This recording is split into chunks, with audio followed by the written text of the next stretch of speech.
Hello everyone. जैसे कि जो ये आप देख रहे हो, ये V F D F x 2000। मैंने पिछले बार जब एक वीडियो डाला था इससे रिलेटेड कि पैरामीटर सेटअप कैसे करने के रहते, क्या करने के रहते, और प्लस आपको जैसे कि क्रॉस चेक कैसा करने का है। जैसे कि अभी समझ लो, अभी हमारे पास एफ एक्स 2000 के, समझ लो अभी ये कूलिंग टावर के लिए ये वीएफडी लगा हुआ है। ठीक है, तो उसकी जो सेटिंग जो है ना, वो इस तरह की हुई है, यानी जो सेट किया हुआ है। ठीक है, जैसे कि ड्राई ग्रुप्स में अगर देखोगे तो फ्रीक्वेंसी कमांड, उसके बाद एस्केलरेशन टाइम, डिस्केलरेशन टाइम। ठीक है, तो ये सारी चीज़ें एक्चुअल कैसे रहता है कि एवरी एवरी 6 मंथ्स या 3 मंथ्स इसमें देखना ज़रूरी है।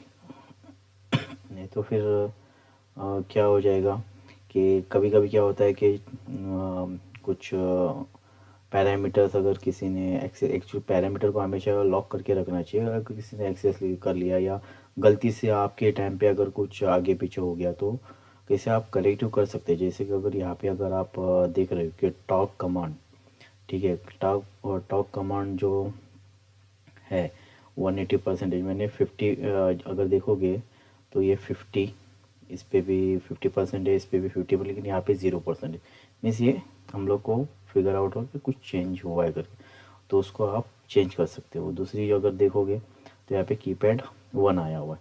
मीन्स अगर आपके पास अगर जब भी वी एफ डी और इंस्टॉल हो रहा है, तो फर्स्ट क्या करना है आपने कि उसके पैरामीटर्स आपने सारे देख के लेने के हैं और रजिस्टर करके एक रख देने का। जैसे कि अभी यहाँ पे देखो हम कैसे हमने रजिस्टर करके रखते हैं। अभी यहाँ पे बगे तो स्टार्ट फ्रिक्वेंसी 0.0 से लेके 10, यानी ये जो अगर आपको दिखा रहा है ना, ये एक्चुअल उसके ये है, यानी कहाँ से कितनी रेंज तक सेटअप कर सकते हो ना, वो दिया हुआ है कि कितने इस पे रह सकता है।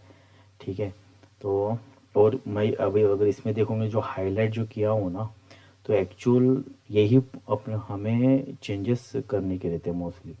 ठीक है, तो मैं आगे दिखाता हूँ कि कहाँ कहाँ पे चेंजेस रहते हैं और करने के रहते हैं। जैसे कि मैक्सिमम फ्रिक्वेंसी हो गया तो 50 हर्ट्ज़ ये वाला हो गया। अभी यहाँ पे अगर देखोगे तो 0.5 ये जो स्टार्ट फ्रिक्वेंसी, मैंने आपको एक वीडियो में, पिछला वीडियो जाके देखोगे ना, तो आपको पता चल जाएगा कि ये सेटअप यानी स्टार्ट फ्रिक्वेंसी कहाँ से मिनिमम यानी मिनिमम जो है ना, वो आप उतने इस पे ने 0.5, तो 0.5 नहीं रखने की रहती मोस्टली, एक्चुअल 10 तक ही रखना चाहिए। अगर डिपेंड करता है कि आपके मोटर की कैपेसिटी कितनी है। अभी ये अगर देखोगे तो 75, अभी देखो ये 75 किलोवाट की है मोटर है।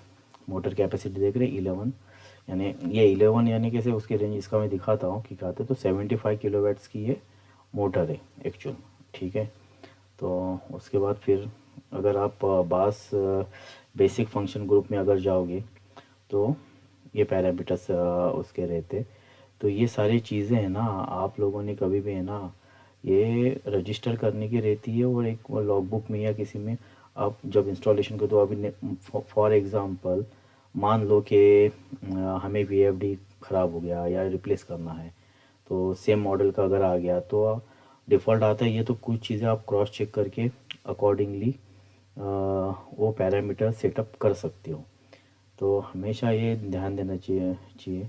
ठीक है, और अगर ये आप जैसे कि अभी आपको ये बेसिक फंक्शन ग्रुप हो गया। ठीक है, यहाँ पे देख रहे मोटर रेटेड करंट कितना है, 141 यानी सेम कैपेसिटी सेम किलोवाट की 75 किलोवाट की है मोटर है, तो उसमें एम्पेयर उतना डाले। उसके बाद नो लोड करंट कितना, यानी रजिस्टर हुआ, ये हुआ था नो लोड पे करंट रहेगा तो कितना होता है। उसके बाद मोटर की इफ़िशेंसी आप कितने परसेंटेज पे सेटअप कर सकते हैं, 70 से 100% में, तो 92 पे रखा हुआ है। ठीक है, तो उसके बाद स्टेटर रेसिस्टर उसका कितना कितना है, leakage inductance depend on the motor setting, यानी वो कितना हमें सेटअप करना है। ठीक है, तो ये सब है। उसके बाद अगर यहाँ पे देखोगे तो एडवांस फंक्शंस ग्रुप जो शॉर्ट फॉर्म में उसके ऊपर एडी यानी पीआर लिखा हुआ रहता है ना, एडीवी। हाँ, तो ये एडवांस ग्रुप रहता है, एडी मीन्स एडवांस ग्रुप। अब अगर मेरा पिछला एक वीडियो देखोगे ना उससे लेके FX 2000 से लेके, तो आपको समझ में आ जाएगा। ठीक है, उसके बाद फिर बाकी ये सब ये डिफ़ॉल्ट सेटिंग रहती है, उसमें कुछ उतना ये नहीं रहता है। उसके बाद 300 मिली सेकेंड्स, ये कंटिन्यू ऑपरेशन ड्यूरिंग ड्यूरेशंस। ठीक है, और हाँ उसके बाद अगर देखोगे तो ये आपका ये हो गया इनपुट टर्मिनल फंक्शन ग्रुप हो गया। ठीक है, उसके बाद टाइम कॉन्टेक्ट में इनपुट, तो ये जो हाईलाइट किए हुए चीज़ें हैं ना, वही हम लोग ने कुछ ये जो एक्चुअली है ना, जो डीप स्विचेस की जो सेटिंग रहती ना, हाँ वो वाली है। ठीक है, तो डाउन है या अप है, तो वो दिखाया हुआ है। उसके बाद अगर देखा तो मल्टी फंक्शन रिले रन, तो इसमें अगर देखोगे ना तो ये सारे आउटपुट कम्युनिकेशंस, और इसका तो ज़रूरत नहीं है। उसके बाद ये एप्लीकेशन फंक्शन ग्रुप में हो गया, जंप कोड हो गया, ये एप्लीकेशन फंक्शंस का ये हो गया। उसके बाद प्रोटेक्शन फंक्शंस ग्रुप का हो गया, पीआर जिसको बोलते हैं।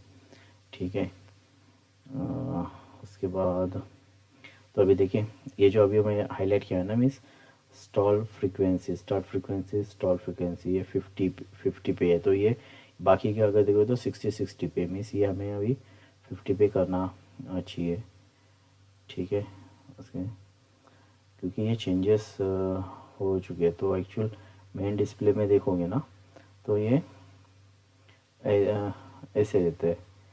ठीक है, तो ये कैसे, ये सारे उसके पैरामीटर जैसे मैंने दिखाया हूँ आपको कि वी अभी ये जो VFD लगा हुआ है, तो इन 3 सिस्टम में लगा हुआ है।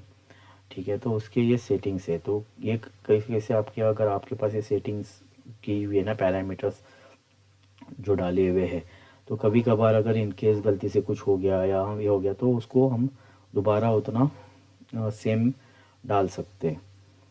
ठीक है, तो ये हमेशा ये ध्यान ध्यान दो, जब भी आपके पास ऐसे कुछ VFDs वगैरह रहते, तो तुरंत उसके पैरामीटर्स एक्सेस लेके सेव करके रखा करो। जैसे कि अभी मैं अगर यहाँ पे अगर आपको दिखा दूँ, तो एक्चुअली ये जो है ना, यहाँ पे आपको वो सब दिखाई देगा, यानी क्या एक्चुअल रहता है उसमें, यानी ज़ीरो सेट है तो क्या है, 1 पे क्या सेटअप रहता है, 2 पे से आते हैं कमांड सोर्स जो उसका जो कमांड एड्रेस जो रहता है, ये नंबर रहता है उसका।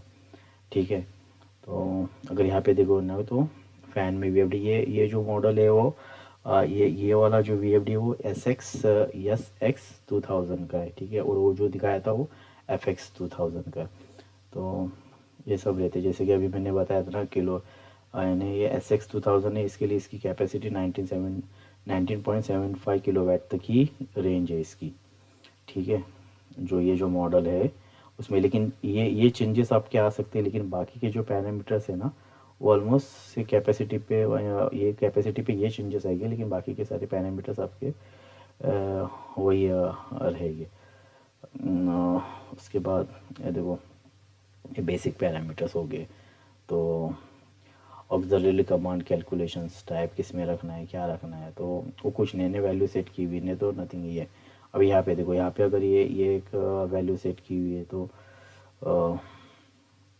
ये देख रहे ये 0 पे है, यानी 0 1 2 3 4 5। अगर ये देखेंगे तो सेकंड कमांड सोर्स यानी आपका सेकंड कमांड सोर्स क्या होना चाहिए, तो यहाँ पे क्या दिया हुआ है, 1 दिया हुआ है।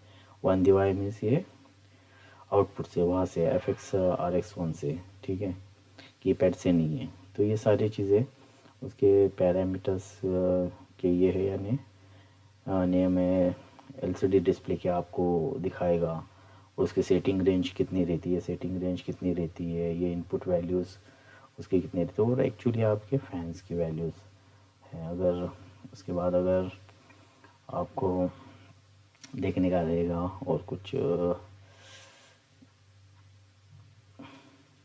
तो बहुत सारे अगर देखोगे ना तो बहुत सारे उसके अंदर से ये है। तो ये सब कभी भी है ना VFD के पैरामीटर ऐसे बना के रख देने के, तो फ्यूचर्स में वगैरह वो कुछ चेंजेस हुए या VFD चेंज करना हुआ आपको, तो आप उसके इनपुट वैल्यूज़ आप डाल सकते हो वायरिंग सेम करके, सेम सेम कंपनी का और सेम कैपेसिटी का, अगर आपके पास सेम मॉडल अगर आया हुआ है तो हमेशा ये चीज़ें है ना रजिस्टर करके किसी इसमें सिस्टम में रख देने की, तो इजी रहता है ये सब सॉर्ट आउट करना। तो अगर एक्चुअल मेन मेन इसमें देखोगे ना तो यही रहता है, यानी आपको अगर फंक्शन देखोगे तो ये इतना ही दिखता है, acceleration type, deceleration, drive, frequency, okay, multi step frequency 1, ST1, ST2, ST3 का आउटपुट करंट, ओके, ये सारे आपको डिस्केलेशन इन्वर्टर यानी ये आपको एक्चुअल वहाँ पे दिखाई देता है। जैसे कि अभी मैं अभी यहाँ पे देखो कि ये कैसे, जैसे कि हम लोग ने यहाँ पे ये हमारे फैंस के कैसे ये सेटअप करके रखे हुए हैं, यानी किस केस में कितने किलोवाट्स का अगर देख रहे ना यहाँ पे, अभी यहाँ पे दिखा दो अगर मैं, ठीक है। तो ये चेंजेस है, क्यों? क्योंकि ये जो फ़ैन है ना वो 18.5 किलोवाट्स का ये है, तो ये 15 किलोवाट्स की मोटर। तो कैसे मालूम है कि ये 15 किलोवाट्स की मोटर है कि नहीं, वो चेक करना पड़ेगा वो ये 15 कैसे आया करके, ठीक है। क्योंकि अगर तो ये सारी चीज़ें आपने बना के रखने की है, याद रखना कभी भी बहुत अच्छी चीज़ है। और इसका जो अगर किसी को अगर कुछ डाउट है या कुछ है तो मैं को कमेंट कर दो, मैं आपको बता दूंगा कि कौन से इसमें क्या फ्रीक्वेंसी रहती है या कैसे इसको ये करते सेटअप करते, ठीक है। अगर या ये अभी इसके दूसरे फ़ैन की सेटिंग से सारे बना के रख दिए ताकि इजी ट्रैक हो। कुछ फॉल्ट जैसे कि यहाँ पे अगर देख रहे हो यहाँ पे 35 पे ये क्या हुआ है, तो इसके लिए वो चेक करना पड़ेगा। ये एक्चुअल हर 3 महीने में नहीं, एटलीस्ट ईयरली 1 टाइम तो भी, या 6 महीने में एक बार सारे पैरामीटर चेक किया करो। कोई कुछ कभी कभी टेक्नीशियंस का ऐसी देखने के इसमें वो देख लेते हैं और फ्रिक्वेंसी वगैरह चेंजेस होने के चांस रहते हैं, या हम लोग भी खुद अगर ये करते हैं तो अगर कुछ चेंजेस हुए तो उसको क्रॉस चेक करने का ये इजी तरीका है, बहुत इजी तरीका है क्रॉस चेक आपके पैरामीटर्स VFD के चेक करने का, ऐसा है। ठीक है गाइस, और कुछ रहेगा तो मैं बता दूंगा, नो प्रॉब्लम।